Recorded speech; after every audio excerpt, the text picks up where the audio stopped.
Excellente journée à vous tous qui écoutez RTL. Alba Ventura, vous recevez donc ce matin la présidente de la région Île-de-France, Valérie Pécresse. Bonjour Valérie Pécresse. Bonjour. Cela fera un mois demain que nous avons débuté le déconfinement. Alors on avait beaucoup d'inquiétudes sur la manière dont ça allait se passer dans les transports en Île-de-France. Est-ce que ça fonctionne? Est-ce que ce matin vous êtes rassurés? Oui, ça s'est globalement bien passé. Mais moi je crois qu'il est temps de passer à une nouvelle étape du déconfinement. C'est-à-dire? Je pense qu'il faut que l'Île-de-France passe au vert.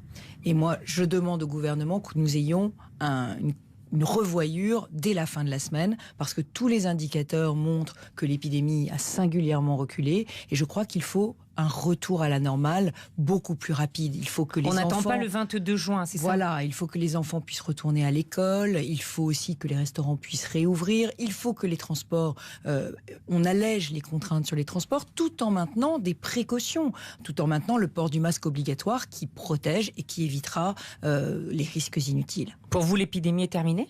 Pour moi, je le crois, l'Île-de-France est en mesure aujourd'hui de passer au vert et il ne faut pas attendre le 22 juin au risque, là encore, de priver des enfants d'école, de priver des cafés, restaurants de recettes et donc d'handicaper la reprise. Revenons quelques secondes sur les transports en Île-de-France. Est-ce qu'on a toujours besoin de l'attestation de l'employeur pour se déplacer aux heures de pointe en ce moment? Tant que le gouvernement maintient l'obligation de distanciation physique entre les voyageurs, vous voyez bien qu'on ne peut pas emporter plus de 30% des voyageurs normaux, puisqu'on n'a pas le droit, on ne peut pas tous les mettre dans une rame, dans un train, dans un bus. Non, on n'a que 30% de voyageurs. Tant que la distanciation physique est maintenue, il faut maintenir l'attestation employeur, c'est-à-dire réserver les transports aux heures de pointe à ceux qui vont travailler. Mais je demande, je le répète, que l'Île-de-France passe au vert et que ces règles, ces contraintes soient allégées. C'est compris. Valérie Pécresse, la SNCF a accumulé des pertes pendant cette crise avec les règles de déconfinement. Est-ce que vous pouvez garantir ce matin que le pass Navigo n'augmentera pas à la rentrée? Aujourd'hui, les pertes sont abyssales, pas seulement pour la SNCF, pour tous les transports publics et dans toute la France. Oui, ça vaut dans toutes les régions. Ouais. Nous avons 4 milliards de pertes sur toute la France, mais 2,6 milliards rien que sur l'Île-de-France. C'est quoi? C'est le versement des transports des entreprises qui n'a pas été versé. C'est aussi les recettes voyageurs qui n'ont pas été payées. On a perdu 90% des voyageurs. Et encore aujourd'hui, je vous le disais, nous avons très peu de voyageurs dans les transports en commun. Ces pertes sont abyssales. Je demande au gouvernement de compenser ces pertes de recettes. C'est ce qui a été fait en Allemagne, aux Pays-Bas, en Grande-Bretagne. Ces transports publics nous sommes littéralement en situation de cessation de paiement aujourd'hui. Donc vous dites 2,6 milliards pour l'Île-de-France, vous demandez 2,6 milliards à l'État? Je demande la compensation intégrale des pertes de recettes subies par les transports publics à cause du Covid, à cause du confinement, de la distanciation physique, à cause de la crise économique. Le président de la République a dit, l'État paiera les dégâts de la crise Covid quoi qu'il en coûte. Ce serait quand même assez paradoxal qu'ils viennent renflouer le secteur de l'aéronautique, le secteur de l'automobile, et qu'ils ne viennent pas renflouer le secteur des transports populaires, écologiques, les trains, les bus, le métro. Et sinon, s'il ne le fait pas, qu'est-ce qu'il se passera? S'il ne le fait pas, pour rembourser 2,6 milliards de trous dans la caisse, il faudrait un impôt Covid sur les voyageurs de 20 € par mois. Sur le pass Navigo, d'augmentation du pass Navigo par mois. Je m'y refuse résolument et absolument. Ce serait totalement injuste. Donc je demande la compensation intégrale de ces pertes de recettes, comme ça a été fait dans tous les autres pays. Est-ce qu'il risque d'y avoir moins de trains, moins de métros également, si toutefois la compensation ne vient pas? Mais là aussi, c'est une option que je refuse totalement. On ne peut pas réduire l'offre de transport dans une Île-de-France qui doit se relancer. Et la relance doit être écologique. Donc là encore, on ne va pas demander aux Franciliens de reprendre massivement leur voiture. Les transports du quotidien, c'est la lutte contre la pollution. Et c'est indispensable pour la reprise économique. Et j'ajoute qu'il y a des centaines de milliers d'emplois derrière. Les commandes de matériel roulant neuf que j'ai faites et tous les salariés de ces entreprises de transport. Vous en avez parlé au gouvernement? Absolument. Il vous entend? Absolument. Avec le président du GART, donc du groupement des autorités de transport, qui sont toutes les autorités de France, nous crions dans le désert depuis des semaines et personne ne nous entend. On entend plus l'aéronautique, on entend plus l'automobile. Il fait la sourde oreille. C'est quand même un vrai paradoxe. Les intérêts privés se font plus entendre que les intérêts publics auprès du gouvernement en ce moment. Valérie Pécresse, est-ce que c'est raisonnable de manifester en ce moment ? Ce que je crois, c'est qu'il y a des règles et que les règles doivent être respectées par tous. Donc, si les règles s'appliquent, elles s'appliquent. Si elles ne s'appliquent pas, elles ne s'appliquent. Enfin, il faut les changer. Vous voyez, je ne crois pas qu'on puisse avoir une règle et montrer une impuissance de l'État à les faire appliquer. Vous avez entendu le ministre de l'Intérieur, Christophe Castaner, qui dit que l'émotion peut dépasser les règles. Donc, la loi. C'est-à-dire, on peut s'asseoir sur la loi du moment que ça se justifie par de l'émotion. J'ai été bouleversée par les images insoutenables de la mort de George Floyd. Mais là encore, ce que je dis, c'est que les lois de la République, elles doivent être les mêmes pour tous, elles doivent s'imposer à tous. Donc, pardon de le dire, mais vous parlez d'émotion. Mais les personnes qui ont perdu un proche pendant le confinement, ils n'ont pas pu l'enterrer parce que c'était interdit. Ils avaient aussi de l'émotion, ils n'ont pas pu la manifester.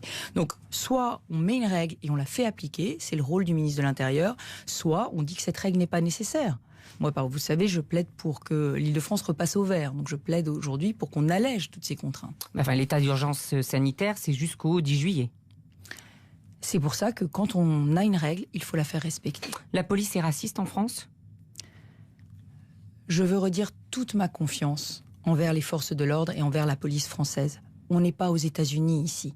Alors oui, bien sûr, il peut y avoir des fautes individuelles. Oui, bien sûr, le racisme existe et il doit être combattu fermement. Et quand il y a une dérive individuelle dans la police, elle doit être condamnée, elle doit être sanctionnée sans faillir, sans complaisance. Mais néanmoins, je ne laisserai pas dire que la police française, la société française sont racistes. Dans cette période, vous avez trouvé que le ministre Castaner était à la hauteur ? Il faut vraiment assurer de toute notre confiance les forces de l'ordre. Elles ont un rôle à jouer qui est extrêmement difficile. Et une mission, celle de nous protéger, qui est une mission cruciale pour la République. Ça n'exclut pas le contrôle, ça n'exclut pas la déontologie. Et là encore, je dois le dire, la police française n'a pas du tout les mêmes méthodes de fonctionnement que la police américaine. Et la police française, elle a le visage de la France aussi. Valérie Pécresse, si vous aviez été ministre de la Justice, vous avez d'ailleurs été au Conseil d'État rapporteur public, qui dit le droit donc. Je suis juge avant d'être magistrat, avant de faire de la politique. Auriez-vous proposé une rencontre à la famille Traoré ? Mais je crois que cette rencontre est totalement déplacée. Elle est totalement déplacée parce que le rôle du ministre de la Justice, c'est de rendre une justice impartiale. Ça n'est donc pas de recevoir les parties à un procès avant qu'il se soit tenu. Le vrai reproche que l'on peut faire aujourd'hui à l'institution judiciaire, c'est de ne toujours pas avoir, 4 ans après, tranché, dit la ce qui s'était vraiment 2 fois passé. Dans l'affaire Traoré.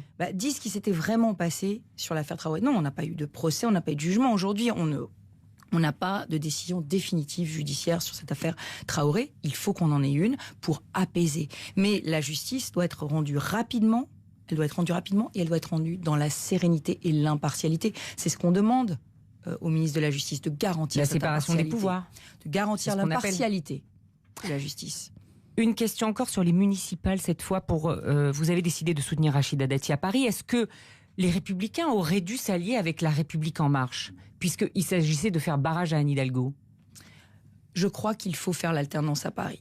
Je crois qu'il faut construire un projet d'alternance et je crois que c'était le bon moment pour se rassembler, pour proposer ce projet d'alternance à Paris et le proposer derrière celle qui est arrivée en tête au premier tour de l'opposition, Rachida Dati. Donc vous regrettez qu'il n'y ait pas eu un terrain d'entente entre Agnès Buzyn et Rachida Dati ? Il aurait été souhaitable de se rassembler à Paris, bien évidemment, de se rassembler largement. Il est encore temps, parce que vous savez, les électeurs, ils sont libres de leur vote et ils peuvent aujourd'hui voter pour l'alternance à Anne Hidalgo qui s'incarne dans Rachida Dati. Mais l'accord ne peut pas se faire, c'est simplement vous appelez les électeurs d'Agnès Buzyn à voter pour Rachida Dati. La République En Marche a clairement dit qu'elle ne voulait pas d'accord et donc qu'elle voulait en réalité laisser Anne Hidalgo maire de Paris. Moi je crois que la ville de Paris mérite autre chose, que les familles parisiennes, que les Parisiens méritent une autre politique, une ville plus sûre, une ville plus propre, une ville plus douce à vivre aussi pour les familles, une ville plus attractive. Donc oui, je crois que c'est le moment de l'alternance et qu'il faut aller voter pour l'alternance. Vous croyez que Paris n'est pas perdu pour votre famille politique ? C'est pas ma famille politique, c'est un projet différent pour Paris. et ça va bien au-delà de ma famille politique. Ça s'appelle faire le rassemblement pour Paris. J'aurais aimé que La République En Marche fasse ce rassemblement pour Paris. Merci Valérie Pécresse. Bonne journée. L'Île-de-France est en mesure de repasser au vert, vient de nous dire Valérie Pécresse, ce qui allègera aussi les règles d'utilisation des transports en commun. Alors pour le pass Navigo et les transports en Île-de-France, face aux pertes abyssales de 2,6 milliards, Valérie Pécresse réclame la compensation intégrale de ces pertes par l'État. Merci infiniment. L'intégralité de l'entretien, comme chaque jour, est à retrouver